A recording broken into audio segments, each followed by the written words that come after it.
Assalamualaikum warahmatullahi wabarakatuh.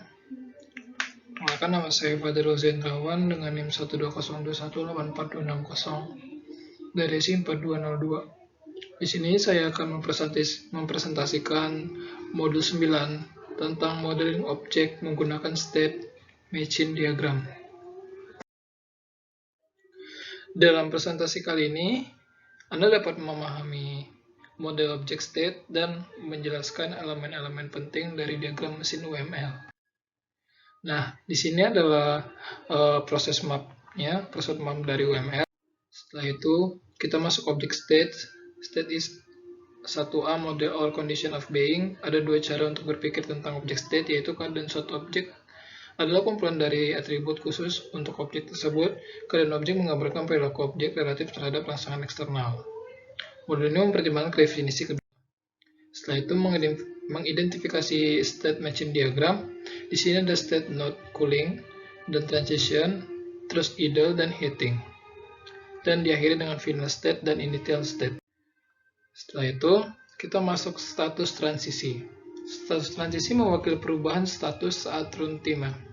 Nah, dari sini kita lihat dari trigger eventnya, when real time upper bound dari cooling dan idle, turn on unit ke turn on unit end. Setelah itu guard condition action dari heating, dari idle ke heating, heating ke idle. Oke, selanjutnya kita masuk ke struktur internal state node. State node mewakili keadaan objek tunggal saat runtime. Jadi dari state ini adalah event, guard atau action, dan dari cooling ini ada entry, turn on AC, exit, turn on AC. Entry adalah menentukan tindakan saat masuk state, exit adalah menentukan tindakan saat keluar dari state, do menentukan tindakan yang sedang berlangsung. Anda juga dapat menentukan peristiwa tertentu dengan tindakan yang sesuai. Setelah itu, kita masuk ke menyelesaikan HVH state machine diagram. Jadi dari sebelumnya, cooling itu adalah entry turn on AC, exit turn on AC, dari when upper bound as install turn on fan, dan when real time upper bound dari turn on unit idle, turn off unit idle, dan terakhir dari when heating ke when idle kembali. Setelah itu kita masuk membuat state machine diagram untuk objek kompleks. 1. Gambaran keadaan awal dan akhir untuk objek. 2. Gambaran keadaan stabil objek. 3. Tentukan urutan parsial kondisi stabil selama masa pakai objek. 4. Tentukan peristiwa yang memicu transisi antar keadaan objek. Tentukan tindakan transisi jika ada. Tentukan tindakan dalam keadaan jika ada. Setelah itu, di sini adalah langkah mulai dengan initial final state. Di sini adalah batasan-batasan. Objek reservation UI menggunakan objek reservation service untuk memberi reservasi. Di sini adalah mungkin di sini adalah start dan di sini mungkin ada. Nah, di sini ada langkah kedua. Setelah langkah pertama tadi adalah langkah kedua menentukan satu objek stabil. Nah, dari tadi kan memasukkan ini start dengan end.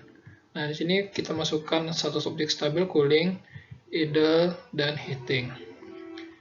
Selanjutnya, kita satukan pemesanan parsial dari cooling, idle, dari sini masuk ke idle, idle masuk ke end, dan heating kembali ke idle, idle kembali ke heating. Setelah itu, kita menentukan cara transisi dan tindakannya. Dari when, temp upper bound, when rail upper bound, turn off fan, turn on, turn off unit. Seperti itu. Misalnya, tentukan tindakan dalam suatu state. Nah, di sini tindakan-tindakannya adalah entry turn on AC, turn off AC, terus entry turn on heater, exit turn on heater. Nah, setelah cara pemicu, event yang seharusnya terjadi setelah periode waktu ditunjukkan dengan menggunakan after trigger event. Untuk memecahkan transisi setelah 10 menit. Tentukan acara transisi sebagai setelah 10 menit. Acara ini sering digunakan untuk timeout. Nah, di sini ada transisi mandiri.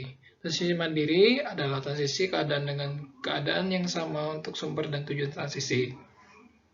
Seperti ini gambarnya. Setelah itu adalah junction. Dalam UML, sebuah junction dapat digunakan untuk menyederhanakan diagram dengan memecah transisi menjadi beberapa fragmen sehingga mengurangi duplikasi peristiwa pemicu, penjaga, dan tindakan. Contohnya berikut ini. Setelah itu, di sini adalah contoh stack menggunakan persimpangan dan contoh stack equivalent menggunakan pilihan. Setelah itu, contoh tumpukan tanpa menggunakan persimpangan seperti ini.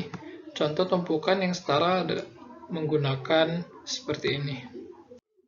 Nah, di sini adalah pilihan. Dalam UML, pilihan digunakan untuk menyederhanakan diagram dengan memecah transisi menjadi beberapa fragmen, sehingga mengurangi duplikasi peristiwa pemicu, penjaga, dan tindakan pilihan.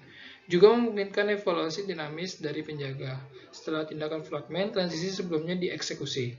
Contoh berikut menunjukkan urutan transisi negara, urutan peristiwa, evaluasi penjaga, dan tindakan. Oh, ini namanya transisi stage. Maaf, saya ini SA. Jadi seperti ini gambarnya. Setelah itu, di sini adalah contoh stack menggunakan persimpangan menggunakan pilihan, dan sini contoh stack equivalent. Nah, dari penjelasan